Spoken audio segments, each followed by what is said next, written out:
Arrose les plantes pendant qu'on sera à Nice, m'ont demandé mes parents. Une broutille. Ce voyage, ils l'avaient planifié depuis des mois. Une fête pour le départ à la retraite de mon père. Et enfin l'occasion d'utiliser les points accumulés grâce à leur programme de fidélité Air France. 2 semaines sur la Côte d'Azur, a dit ma mère en me montrant les brochures pendant le dîner du dimanche. On part jeudi. Le jour de leur départ, ma femme Élodie et moi sommes passés chez eux avec le double des clés. Le plan était simple. Arroser les plantes, relever le courrier, donner l'illusion que la maison n'était pas vide. Tout ce que font les enfants adultes pour leurs parents. Les orchidées de ta mère vont mourir, a prédit Élodie, quand nous avons garé la voiture devant le pavillon. Tu te souviens du désastre avec les cactus en 2019 ? Ce n'est pas pareil. Cela était censé être increvable. Rien n'est increvable quand on s'y applique, a-t-elle répliqué. J'ai ouvert la porte et aussitôt j'ai retrouvé l'odeur de la maison où j'avais grandi. Le café, les produits ménagers à la lavande de ma mère et quelque chose d'indéfinissable que je n'ai jamais su nommer. Tout était impeccable, comme toujours. Ma mère avait même laissé des instructions détaillées pour chaque pot de fleurs. Ils étaient numérotés, chacun avec une fiche d'entretien. Elle a fait un tableau, a souri Élodie en examinant la feuille. Évidemment. Je me suis occupé des plantes du salon pendant qu'Élodie montait à l'étage. « Je vais à la salle de bain », a-t-elle crié. Celle du haut, avec le plancher chauffant. Maman déteste quand quelqu'un utilise leur salle de bain. Ils sont à Nice. Je pulvérisais les fougères quand j'ai entendu ses pas s'interrompre brusquement à l'étage. Puis des mouvements précipités. Une course. Elle est apparue en haut de l'escalier, pâle, tremblante. On s'en va. Maintenant. Quoi ? Pourquoi ? Qu'est-ce qu'il se passe ? À la voiture. Appelle la police. Depuis la voiture. Élodie, mais enfin, tout de suite, Adrien. Il y avait dans sa voix quelque chose qui m'a coupé toute envie de discuter. Quelques secondes plus tard, nous étions dehors. Élodie m'a presque poussé jusqu'à la voiture. Elle jetait sans cesse des regards vers la maison, comme si elle pouvait nous suivre. « Conduis », a-t-elle dit. « Juste conduis. Loin d'ici. » J'ai démarré les mains tremblantes. Qu'est-ce qu'il s'est passé ? Tu me fais peur. Appelle le 17, dis-leur. Elle a dégluti.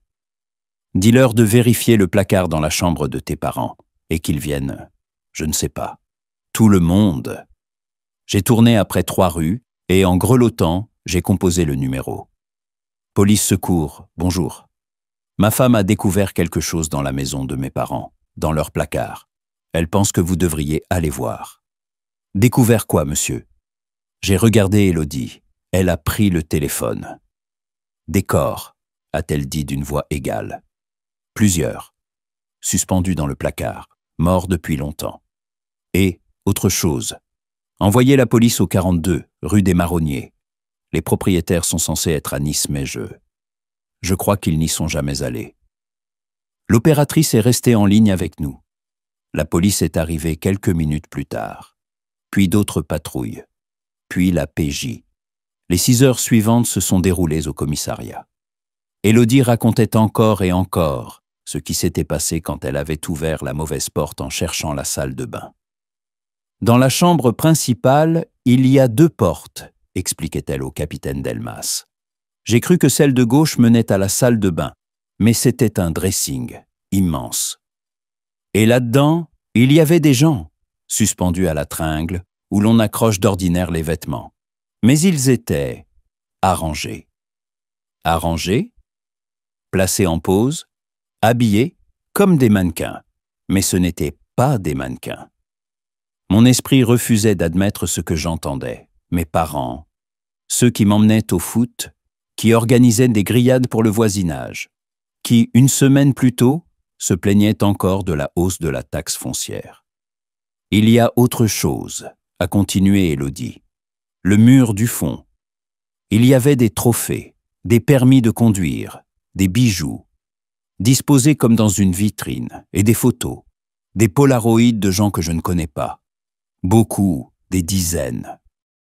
Le capitaine Delma m'a montré la photo d'un homme et d'une femme en chemise à fleurs, prise visiblement à l'aéroport. « Ce sont vos parents ?» J'ai hoché la tête, muet. « Quand cela a-t-il été pris ?»« Il y a 3 heures. Image des caméras de l'aéroport de Marseille-Provence. Ils ont embarqué pour La Réunion. » La Réunion. Pas Nice. Ils savaient, ai-je dit. Ils ont compris que quelqu'un finirait par découvrir la vérité. Nous pensons qu'ils préparaient cette fuite depuis longtemps, a dit le capitaine Delmas. Tout était calculé dans les moindres détails. Ils voulaient qu'on trouve, tôt ou tard. Combien ? Ai-je demandé. Combien de personnes dans leur placard ? Le médecin légiste travaille encore, mais selon les premières estimations, les plus anciens restes datent d'il y a 5 ou 6 ans, conservés grâce à des techniques d'embaumement professionnelles. Votre père a travaillé 20 ans dans une entreprise de pompes funèbres, avant de devenir agent d'assurance. Je n'avais jamais repensé à ce détail avant ce soir-là. Les victimes, a ajouté le capitaine Delmas, correspondent à des dossiers de disparition non résolus dans 3 régions. Toutes avaient disparu pendant des vacances, sans attache locale. Comme si elles étaient vraiment parties sur la Côte d'Azur. L'enquête dura plusieurs mois. Grâce à l'ADN et au dossier dentaire, on identifia 17 victimes, des personnes disparues entre 2017 et 2025. Des touristes, des commerciaux, des retraités partis en camping-car. D'une manière ou d'une autre, mes parents avaient su les attirer dans leur piège. La police découvrit les preuves d'un système méticuleusement organisé. Les fausses identités sur Internet, les fausses annonces de location de gîtes de vacances. Ma mère, se faisant passer pour une bénévole sur une aire d'autoroute, abordait les voyageurs épuisés et engageait la conversation. Elle leur conseillait de se reposer dans leur petit pension de famille, non loin de la nationale. « Vos parents étaient des chasseurs », m'a dit le profiliste de la police judiciaire. Ils choisissaient des victimes sans attache locale, celles dont la disparition ne provoquerait pas d'alerte immédiate. Ensuite, ils les gardaient, les conservaient. Ce n'était pas le meurtre pour le meurtre, c'était de la collection. J'y ai réfléchi. Ils créaient leur propre musée privé. Je me suis souvenu de toutes les fois où j'étais allé dans cette maison, de toutes les fois où j'étais passé devant cette chambre. 17 personnes pendaient dans le placard de mes parents, pendant que nous fêtions Noël, juste en dessous. Élodie ne dormit pas pendant des semaines. J'ai failli utiliser ce placard, chuchotait-elle à 3 heures du matin. Si je l'avais ouvert 1 mois plus tôt, 1 an plus tôt, ils auraient ? Nous ne le saurons jamais, car mes parents n'étaient déjà plus là. Ils avaient disparu à La Réunion avec de faux passeports et 20 ans de préparation. La police réussit à retracer leur trajet jusqu'à Saint-Denis, puis plus rien. Ils avaient eu 2 décennies pour se préparer à ce moment-là. La maison devint un lieu de crime, puis une pièce à conviction. Et enfin, un simple pavillon vide dont les agents immobiliers ne voulaient plus entendre parler. Il m'arrivait de passer devant, tentant de concilier mes souvenirs avec ce que je savais désormais. Ils nous préparèrent des sandwichs, ai-je dit à ma thérapeute. Chaque fois qu'on venait, maman faisait ces triangles au jambon beurre que j'adorais quand j'étais enfant. On s'asseyait autour de la table de cuisine et on parlait de banalités pendant que 17 morts pendaient dans leur placard. « Le mal peut être ordinaire », m'a-t-elle répondu. C'est là sa plus grande terreur. Les familles des victimes ont commencé à me contacter. Certains étaient pleins de colère, d'autres cherchaient seulement à comprendre. Comment ai-je pu ne rien voir? Comment ai-je pu ne pas savoir? Je n'avais rien à répondre. Mes parents étaient passés maîtres dans l'art de paraître normaux. Mon père pestait contre l'arbitre au match de foot. Ma mère s'occupait de son jardin. Il se souvenait des anniversaires, envoyait des cartes de Noël, s'inquiétait pour ma retraite. Le jardin, m'a dit un jour Élodie. Elle en était tellement fière. Nous avons pensé à la même chose sans oser le dire. Qu'est-ce qu'il pouvait encore avoir enfoui dans ce terrain si bien entretenu? Mais la police n'a rien trouvé dans le jardin. Mes parents étaient prudents. Le placard était leur seul excès, leur chambre secrète où ils pouvaient contempler leur œuvre. Tout le reste n'était qu'une façade. 6 mois après leur disparition, j'ai reçu une carte postale, sans adresse d'expéditeur. Sur la photo, une plage de la Réunion au coucher du soleil. Nous prenons soin de nos nouvelles plantes. Espérons que tu n'oublies pas les anciennes. Avec tout notre amour, maman et papa. La police judiciaire l'a examiné. Aucune piste, juste la preuve que, quelque part, dans l'océan Indien, mes parents continuaient de jouer les retraités modèles, toujours masqués, même en exil.